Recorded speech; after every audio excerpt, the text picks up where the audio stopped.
Hello, my name is Bob Vrijenhoek. I'm a senior scientist at the Monterey Bay Aquarium Research Institute, located in Moss Landing, California.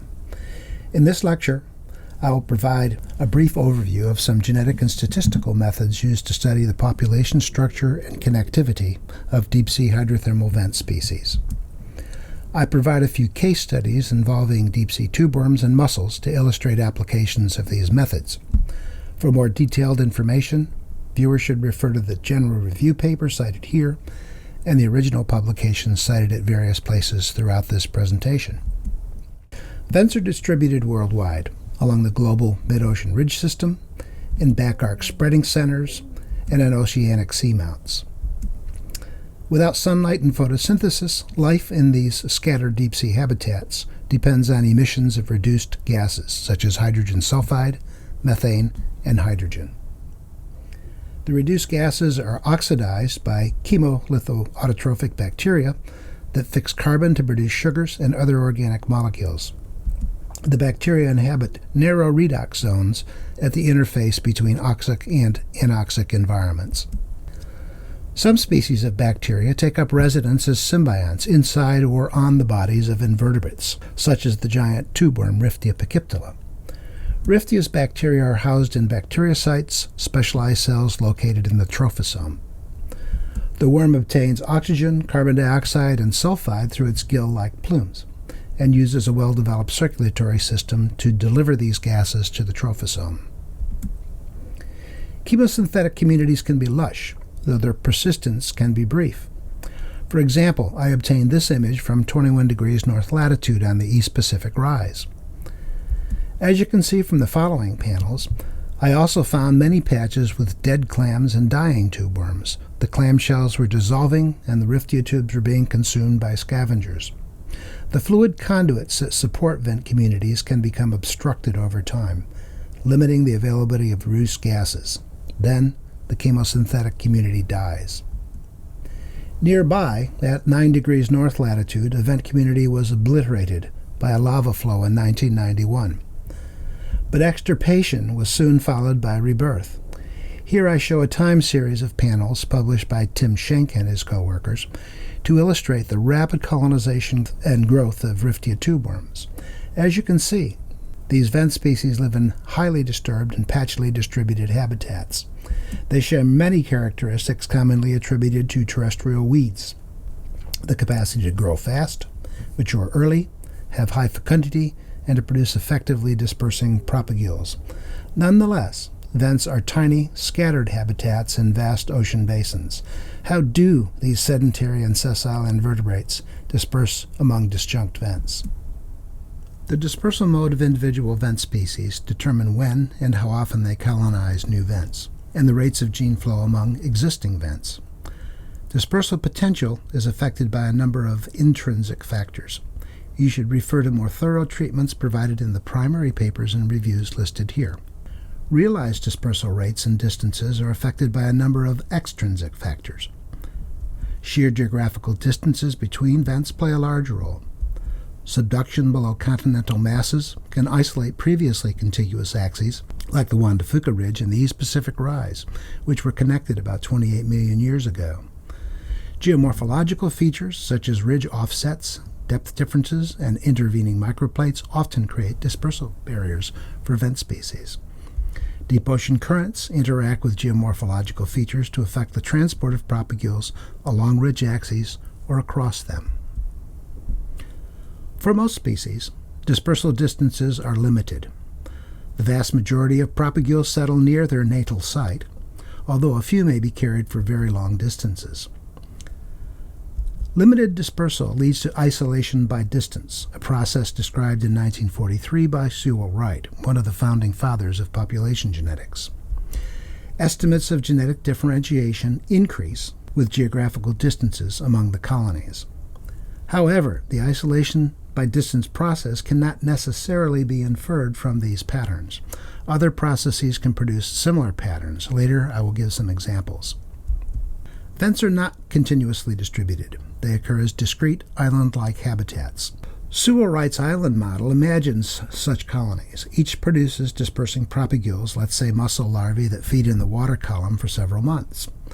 Under the island model, migration rates, designated here by little m, are all equal, regardless of the distances among islands.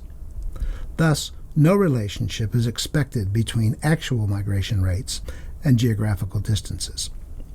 In contrast, the linear stepping stone model of Kimura and Weiss provides a seemingly more realistic model for vent species with limited dispersal distances. Immigrants derive mostly from neighboring islands. Thus, migration rates are expected to decline with increasing geographical distances among the colonies. Indirect methods for estimating rates of gene flow were pioneered by Montgomery Slatkin and co-workers. Each colony can be defined by its frequency of a particular allele, P sub 1, P sub 2, etc., and by the effective number of breeding adults, N sub 1, N sub 2, etc.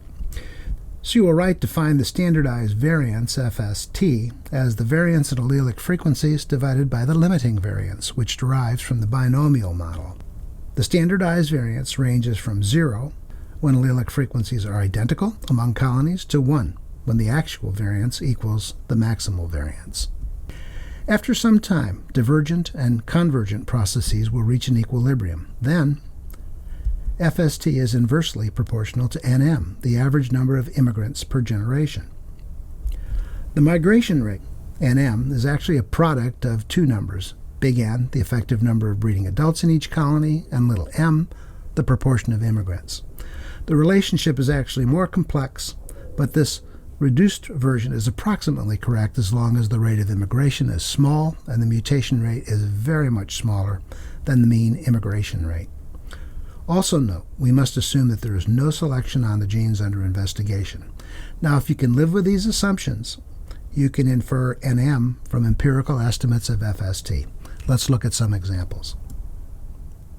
Riftia pachyptila is the iconic organism for eastern Pacific hydrothermal vents. Our first study of this species involves samples collected in 1990 from the Galapagos Rift to Guaymas Basin in the Gulf of California, a distance of roughly 4,000 kilometers. Estimated rates of gene flow decreased with geographical distances. The result was interpreted as evidence for stepping stone dispersal. A decade later, Marsh and co-workers conducted a multidisciplinary study of larval development in ocean currents. They generated a passive dispersal model which suggested that maximum dispersible distances for Riftia were roughly 100 kilometers, a result that supported our hypothesis of stepping stone dispersal in this part of the species range. But as we shall subsequently see, it gets more complicated when we examine more of the species range in the southern hemisphere. We obtained a very different result for the vent mussel Bathymodiolus thermophilus. Mussel samples were collected across a distance of roughly 2,400 kilometers, and analyses of allozyme polymorphisms and mitochondrial DNA variation revealed no relationship between gene flow and geographical distances. The result was interpreted as evidence for island model dispersal. Based on earlier work on larval development by Lutz and co-workers, we hypothesized that the planktotrophic larvae of this species spend enough time feeding in the upper water column to become completely mixed before settling again at vents. A recent study by Arellano and co-workers identified Bathymodiolus chilrisi veligers in the upper 100 meters of the water column in the Gulf of Mexico. If this behavior is also true for Bathymodiolus thermophilus, it helps to explain the genetic evidence for their long-distance dispersal capabilities.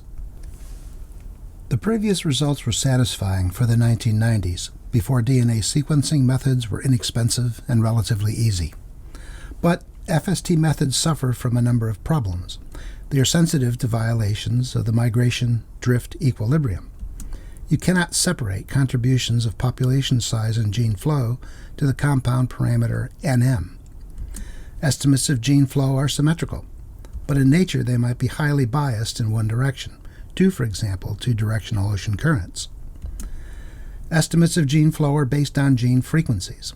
They do not take advantage of the additional information contained in DNA sequences, which are now readily available. If mutation rates are very high, as for example with DNA microsatellites, Wright's basic model for FST does not apply. But there is good news. DNA sequencing and statistical technologies have advanced very rapidly during the past 2 decades, creating many new ways to study gene flow and connectivity. In addition to these problems, the island and stepping stone models are oversimplifications. Metapopulation models provide more realistic descriptions of the dynamic processes that dominate hydrothermal vent communities. A metapopulation is a collection of spatially distinct subpopulations connected by several processes. Subpopulations often vary in size as environmental conditions change over time, and sometimes populations fall to extinction. Colonization or recolonization of a habitat can occur from neighboring subpopulations or elsewhere depending on the dispersal model. Thus, metapopulations can be defined by the birth and death rates of subpopulations. For example, new colonies often derive from larger, more stable sources, as illustrated here. Source-sink dynamics typically dominate metapopulations living in highly disturbed habitats such as hydrothermal vents. Finally, we must consider the patterns and rates of gene flow among extant colonies. We can use estimates of genetic diversity to infer the historical demography of populations. Theta is a normalized measure of sequence diversity. It is a product of the effective number of breeding adults in a population, n subscript e, and the mutation rate. In fluctuating populations, n sub e is defined as the harmonic mean of population sizes in each generation. Population bottlenecks due to founder events or population crashes result in losses of genetic variation. Imagine a human population about 6,000 generations ago with a size of n sub 6. It experiences a bottleneck in size 5,000 generations ago. Then it grows exponentially to the modern size of 7 billion people, half of which are females. Takahata and co-workers used theta for mitochondrial DNA to estimate the effective number of human females living today, about 10,000 females. All of this must be integrated within a metapopulation context. Imagine a time in the past when there were 3 vent colonies, each of which had a unique mutation for a particular gene. Colonies 2 and 3 persist, but colony 1 dies and its unique allele, little a, is lost. Then this habitat is recolonized from a second colony. New mutations arise, but they too can be lost if the colony goes extinct. In this example, all the living colonies are derivatives of an ancestral colony that lived only 2 generations ago. The metapopulation coalesced at this point. As the tempo of local extinctions and recolonization events increase, tau, the time to coalescence, becomes shorter and shorter. The bad news is that you don't get to see this history. You only get to sample gene diversity in living populations. Nonetheless, if you look at enough genes, genealogical patterns of diversity leave useful hints about the recent demographic history of a metapopulation. With this background, my colleagues and I re-examined Riftia with new samples obtained from the southern East Pacific rise. We sequenced 1 mitochondrial gene and several nuclear genes. We collected samples from 7 localities. The pie diagrams on the right represent frequencies of DNA sequence variants found at the 4 gene loci. The northern samples were more diverse. For example, we identified 7 rare alleles. But we only found 2 rare alleles in the southern samples. Note the empty diamonds and circles on the map. They mark active vents in the south, where we did not find living Riftia in sufficient numbers to sample. Perhaps the worms failed to colonize before we sampled there, or they had already come and gone. The distribution of rare alleles is informative because they tend to be lost during population bottlenecks or founder events. Lower sequence diversity in the south is reflected in theta, the surrogate for effective population size. Theta declines with latitude. The result suggests that the effective population size has been smaller in the south. So what might have happened there? The southern East Pacific rise exhibits super-fast tectonic spreading rates. As you can see from the map, spreading rates increase substantially in the southern latitudes. Habitat disturbance should be greatest in the south. Thus, the frequency of local extinction and recolonization events probably eroded variation in the southern metapopulation. Or perhaps led to their extirpation from the southern region. Recolonization from more stable source populations in the north can explain the near absence of unique alleles in the south. There is one more point I want to make. If we plot FST as a function of geographical distance, we see what appears to be an isolation by distance signal. But this pattern probably did not result from ongoing stepping stone dispersal. We hypothesized that it resulted from a recent range expansion or re-expansion into the southern hemisphere.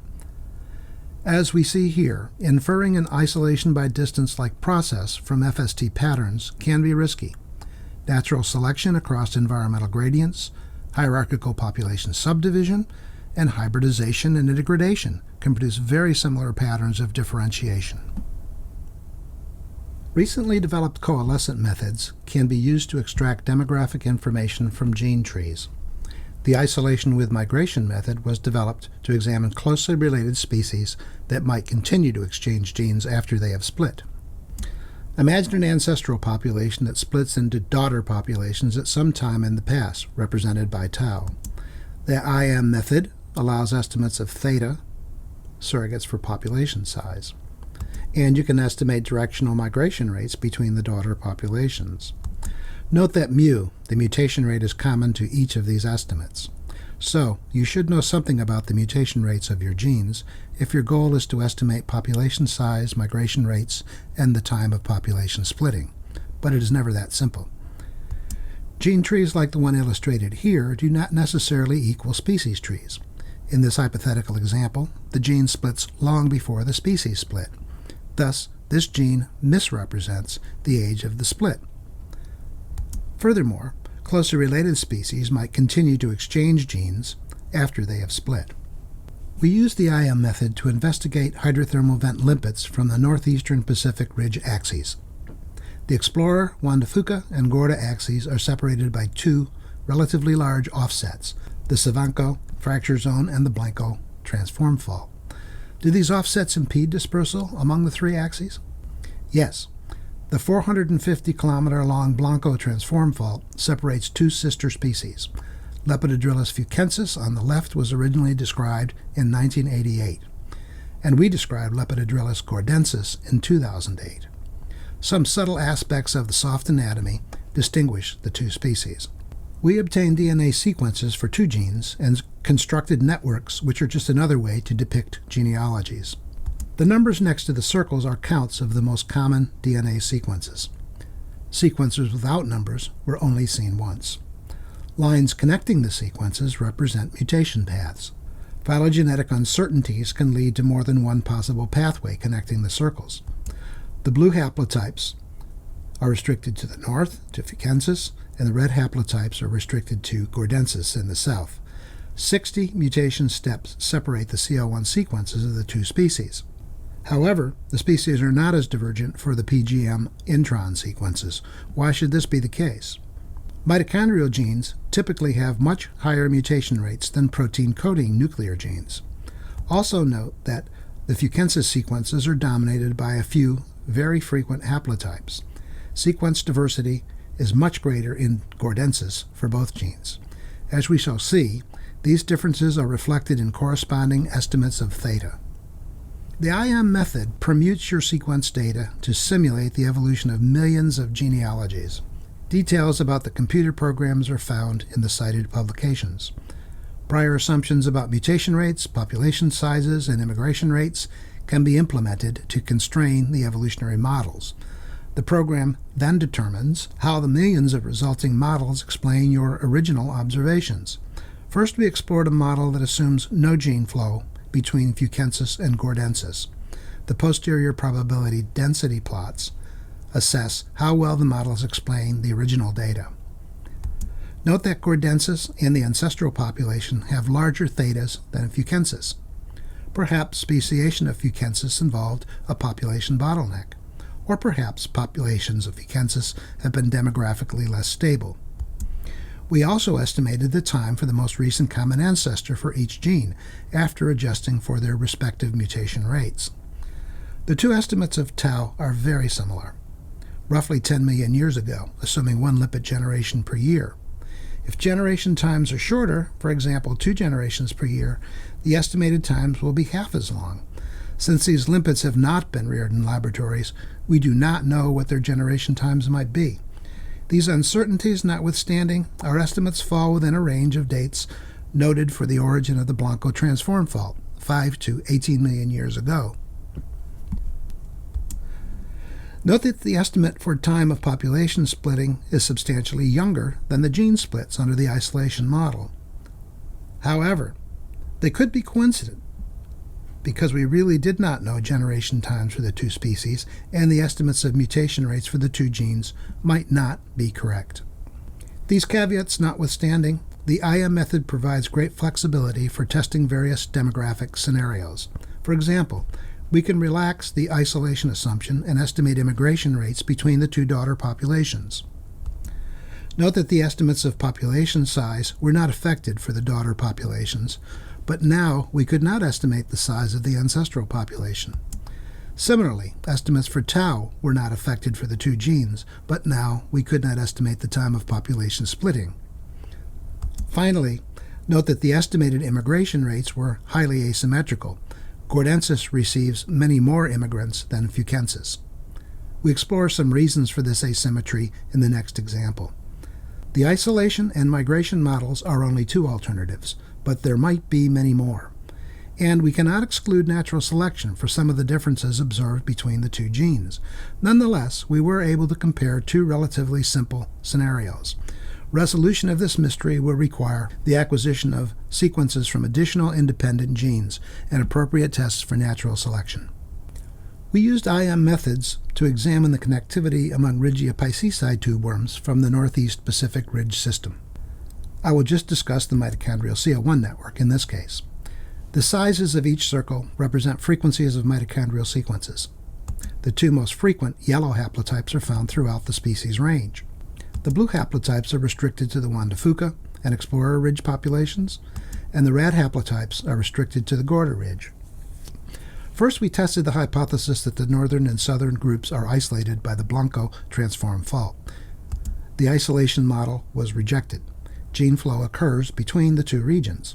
Estimates of population size revealed that the southern population is larger. It had substantially higher value for theta. And, as we found for Lepetodnius, immigration was asymmetrical. The southern population receives more immigrants, and the northern population might receive none. The reason appears to lie in deep ocean currents of the Northeast Pacific Ocean. Predominant currents at 1,500, 2,000, and 3,000 meters depth flow from north to south along the Blanco transform fault. The genetic results for Riftia are completely consistent with this circulation model. Additional methods exist for extending immigration analyses to multiple populations. Interested listeners should refer to the listed references. Now I return to the vent mussel, Bathymodiolus thermophilus. Remember evidence presented earlier for island model dispersal along the northern East Pacific Rise and Galapagos Rift. Samples from the southern hemisphere revealed a more complex scenario.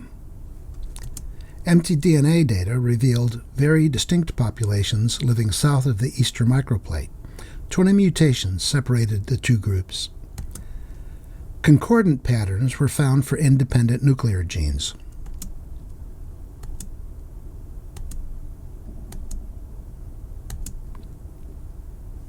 Concordant divergence across multiple independent genes provides a useful criterion for delimiting metapopulation segments that we might recognize as distinct species. Hence, we describe Bathymodiolus antarcticus as a new species that is distinct from Bathymodiolus thermophilus. Next, we created multi-locus genotypes for each individual and used a genotypic assignment method to cluster the individuals. Individuals with pure thermophilus genotypes are indicated with blue, and those with pure antarcticus genotypes are indicated in red. Individuals sampled from the flank of the eastern microplate, the green dot on the map, are a mixture of the 2. The new hybrids program used in this example assigned individuals to blue, red, and various hybrid classes. The distribution of genotypes on either side of the hybrid zone suggests that there is limited introgression of foreign alleles into the parental species. Genotypic assignment tests allow us to assign sampled individuals to a population of origin. Programs such as structure, Bayesian assignment, and new hybrids are available. The literature is too rich to cover this in any detail, but a recent review by Manel et al. Is a good place to start. Unlike FST methods, which assume a low mutation rate, or coalescent methods that require gene genealogies, assignment methods can work with DNA microsatellites, multi-locus SNPs, allozymes, and a combination of genes. There are limitations, however. The results are sensitive to sampling all the potential source populations. Some assignment methods assume random mating and linkage equilibrium among the gene loci. You should refer to a recent paper by Patrick Meermans for a critical review of Bayesian assignment methods. What follows is a gross oversimplification of how assignment methods work. Imagine sampling 4 localities with the following frequencies for the big A allele. You sample an individual that is heterozygous for big A and little a. If you assume random mating, the probability of this genotype can be determined from allelic frequencies in each population. 0.5 in sample 3 is the greatest probability, but I wouldn't bet my house on it. Let's examine a second gene, B. Now, sample 2 seems to be the best choice. If the 2 genes are completely independent, the combined probability is the product of the single gene probabilities. As you add more independent genes, you improve your likelihood of assigning an individual to the correct source population. But, as I mentioned, proper assignment is sensitive to how well you sampled all the potential sources. For example, if you didn't know about locality 2, you might incorrectly assign the genotype to sample 3. Thorough sampling of source populations and genes are essential for assignment tests. And that is the problem for incompletely explored systems like deep-sea hydrothermal vents or hydrocarbon seeps. Another benefit of assignment programs is that they do not assume prior knowledge about geographical structure. Programs like Structure infer the number of population clusters from the samples themselves. There are very few examples of these methods in the vent literature, but here is a nice one on vent shrimp from the Mid-Atlantic Ridge. Teixeira and co-workers examined 11 microsatellite loci from 5 localities. Despite their disjunct habitats, great differences in the depths, and the number of very large ridge offsets, the authors found evidence for only a single panmictic population across this immense range. Genes with very high mutation rates, like microsatellite DNAs, can help to distinguish the effects of present-day gene flow from the footprints left by historical events. In contrast, a recent microsatellite study of the vent snail Ephemeria nautili from the western Pacific identified 2 population clusters. Presently, the Manus Basin population here in dark gray appears to be completely isolated. However, the North Fiji and Lau Basin localities, which are about 1,000 kilometers apart, are essentially panmictic. The examples I have given here have been from deep-sea hydrothermal vents, but the methods also apply to spatially disjunct populations of species that inhabit hydrocarbon seeps, oceanic seamounts, or large organic food falls, such as whale carcasses and wood deposits. As the genetic evidence accumulates, it will be interesting to compare the patterns observed from these different kinds of deep-sea communities. In closing, I must thank many students, postdocs, and collaborators for the information I have presented here. Special thanks go to Kira Schlinning for editing this presentation.